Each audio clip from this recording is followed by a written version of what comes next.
Hello, it's Monday, 6th May 2024, and this is a news review from Trends View Media, where we deliver facts, untangle complexities, and keep you informed. I am Stephen Bestie Analua.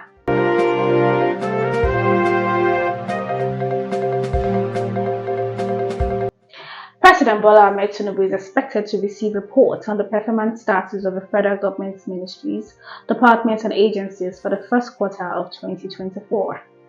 Presidency sources with knowledge of the developments said the reports will form the basis of the president's assessment of his ministers.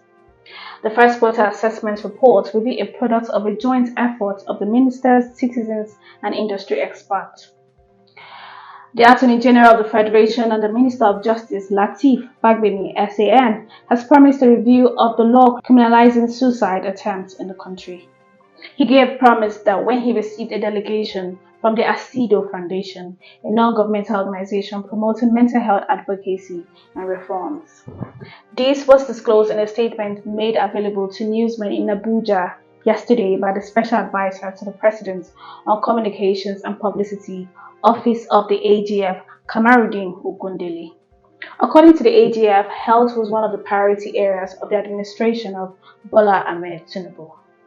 Lagos State Commissioner for Physical Planning and Urban Development, Dr. Oluyinka Olumide, stated that 80% of buildings in Ibeju Lekki have no approval.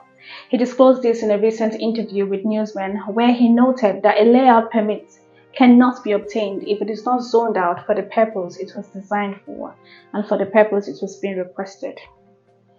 Moving on, trade relations between Nigeria and United Kingdom have reached £7 billion. British High Commissioner to Nigeria, Richard Montgomery, said yesterday in an interview with the news agency of Nigeria, NAN, in Abuja. He announced that the two nations have signed a new agreement on enhanced trade and investment partnership. The agreement aims to boost cooperation in key sectors such as agriculture, creative industries, legal services, financial services, and education. The Federal Airport Authority of Nigeria has said it has concluded plans with the Office of the National Security Advisor to reduce the number of security checkpoints in the country's airport. This follows complaints by travelers who have bemoaned the delays caused by multiple physical security checks. Speaking with the newsmen over the weekend, the managing director of FAAN, Olubunmi Kuku, said the agency of the Office of the NSA have agreed to carry out short and long-term measures to address this issue. Part of the measures will include the creation of joint coordination, more agencies that can perform the necessary checks by monitoring CCTV cameras. Again, in an attempt to put an end to the fuel scarcity has lingered for about 2 weeks across the country, petroleum marketers yesterday advised the Nigerian National Petroleum Company Limited and the Nigerian Midstream and Downstream Petroleum Regulatory Authority to continue its emergency fuel supply for another 2 weeks. This came as the NMDPRA disclosed that about 4,000 trucks laden with premium motor spirit departed Lagos port for filling stations in various states over the weekend to supply the product. The federal government had, through NMDPRA, said it began a 15-day emergency fuel supply last week Monday to ensure the commodity circulates across the length and breadth of the country.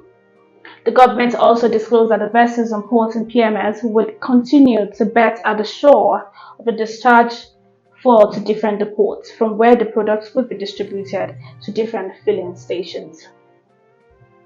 Moving on, the Lagos Metropolitan Area Transport Authority yesterday has reaffirmed that the travel cowrie card remains the only acceptable means of payment for all state-owned transport systems. The managing director of LAMTA, Mr. Kolawale Ojelabi, said this in an interview with the news agency of Nigeria yesterday in Lagos. This is following complaints by commuters, and some mini shuttle buses insist on collecting cash instead of allowing them to tap into the cowrie cards. Ojelabi said feedback was crucial for the government to understand loopholes in the service it's provided. Barely 48 hours after MultiChoice alerted subscribers with 3-day technical downtime, telecommunication companies have expressed concern over multiple and possible connectivity disruptions as construction advances on the 700-kilometer Lagos-Calabar coastal highway. While DSTV and Gold TV owner acknowledged the anticipated impact of the ongoing Lagos and Calabar construction project on their uplink facilities, Telecoms yesterday expressed broader concerns, emphasizing on the vital role of telecommunication service and the effect of possible anticipated technical disruption. The Federal Executive Council approved Phase 1 of the ambitious 700-kilometer Lagos-Calabar Coastal Highway project in February, entrusting the task to High-Tech Construction Company Limited. And that concludes today's news session. We trust you found this information insightful and valuable. Feel free to connect with us on all our social media platforms. Until next time, I Ruben, Stephen Best, Ian Alua, wishing you a pleasant day ahead. Goodbye.